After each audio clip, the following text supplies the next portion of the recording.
Hello, I'm Tara, and this is You Should Write a Book, the podcast. And this series is called Stroke of Genius, a memoir. And I still thinking that I'm very funny. So I wanted to talk a little bit about aphasia. So aphasia is something that happened to me with my stroke. So aphasia um, in is just not the speaking part of language, it's also understanding language, writing, and being able to make sentences. So, all of the things that are happening that happen when you were like in grade one, they're no longer uh, part of muscle memory. It's I just have to learn them all again. My sentence are very bad, and I've finding that I think I'm making a positive statement, but I end up typing something like didn't or couldn't when I actually meant to say did or could. It's very bad. And the worst is that I don't know notice I don't notice it because in my brain it looks fine. It's weird. So the last time I talked about aphasia, I talked about um, it's like living in Greece. So, and as an English speaker, you go to Greece and you're going to learn how to speak Greek. And you have a couple of phrases, uh, and but the polite people of the community, they're okay. They know that you're working at it and trying at it. Um, but it's a little tiring because they're always looking at, can we just have the conversation now? It's very lonely when you're the only one who is trying to learn Greek, and that you actually speak only a language that you can only know. So I'm have aphasia. So my language is aphasia. Even my dreams now, I speak with the aphasia, um, which is very sad to me.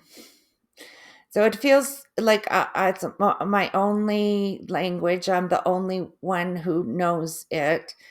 And it's not even you can have a break from. So if you were doing this and you lived in Greece and decided I'm going to do this, learn this language, you could um you could have a break. You could phone your friends in Canada, and then you could talk to the other English Canadian speaking. I can't do that. I so I never have a break from that. Um, then I want one other thing that I thought about aphasia is that when people go to an uh, when they're an interpreter between say let's say French, and they're an English speaker, and they're doing live translation like the United Nations. They could only do that for like 20 minutes, 30 minutes, because it's so tiring. So they'll be hearing the French speaker, they have to interpret that and then speak English. It's a very exhausting. Every communication I have goes from my uh, BS brain, my before stroke brain has to be translated through the injury and then out of my mouth. And it's very tiring. So it's like I have to interpret everything from my cleared thoughts through the injury and then out of my mouth. It's very exhausting. I had 2 therapy appointments yesterday, and I knew that I couldn't talk for a few hours. I can't do it. It's so tiring, and I get a headache.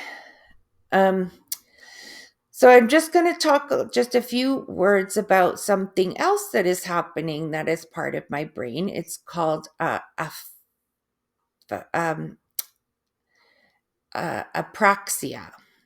So apraxia is also part of the brain injury that's happening from my stroke, which makes uh, my voice sound very different than it used to.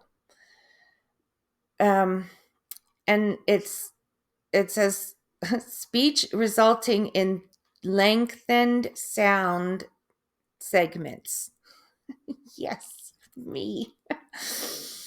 I'm gonna make just a little video. I'm just gonna post it here, and then then I was just gonna give you a little example. Okay, there's a pause. My name is Tara, and I'm coming to you from somewhere in near the Rocky Mountains.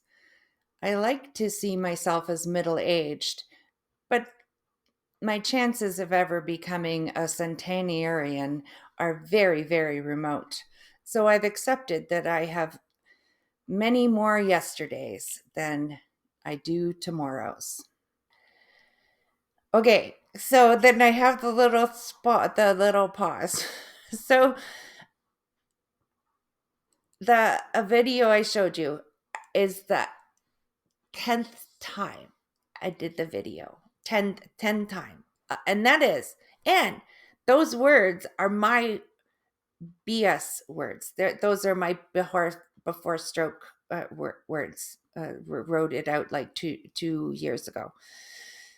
So they're my own words, and I can't make them make the sounds right. So I'm going to say this. Hang on. Centenarian. Oh, I did it right. That's the first time I said it right. Centenarian. The apraxia makes you put the wrong emphasis on the syllable. And so you can hear lots of times in my speech that I'm talking wrong. I put the emphasis on the syllable or in the wrong order sometimes. And I make substitutions that don't even make any sense. They're just happening. The other thing is the errors are inconsistent. See, I just said this. Inconsistent. So right now, I could maybe say the word centenarian, but if the next time it would be gone. I have the same glitch on the same word. It doesn't matter. It's a very, very weird. I want to think of a way of talking about the two different times. So I think about aphasia as the language, the processing of the language. And when I can't find the word, and it's like a white box. I've said this before. So the white box, and it's nothing. There's nothing in it. There's no the word. I can't find it. That is it. That's the aphasia. The the kind of mental experience of language that's happening in that part of my brain that has the injury. Apraxia has to do with the muscle controls in the same thing. So you can see my speech is halting, and that is part of it. It's that mechanically I have a hard time getting the sounds out. I think about it if I put my hand right here on my thought on my waddle.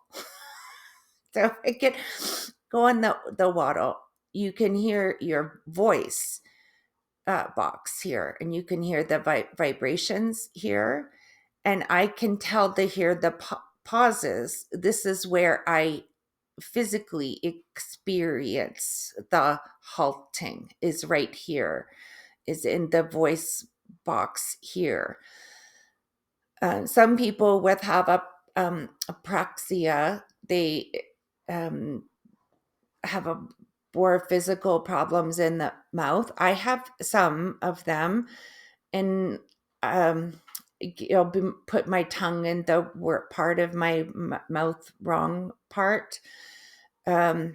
So like aphasia, it's very different than other patients. Some people think I'm okay, that I'm doing okay, and I am doing okay. I'm not as good as reading things as I like to think I'm doing. If I do a reading a book, I have to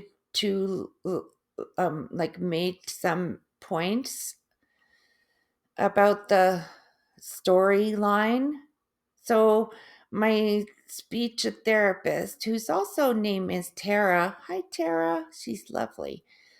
She said maybe it's like the when I used to be in university and always take notes on the margins and at the highlighter and make notes when I'm from assignments. I think I had to do that even for every little book, from even pleasure books, because I can't quite track the reading like I used to be able to track on the storylines or the character stories. And anyway, yeah. So I wanted to say it's been done I haven't done an educational fun video in a little bit.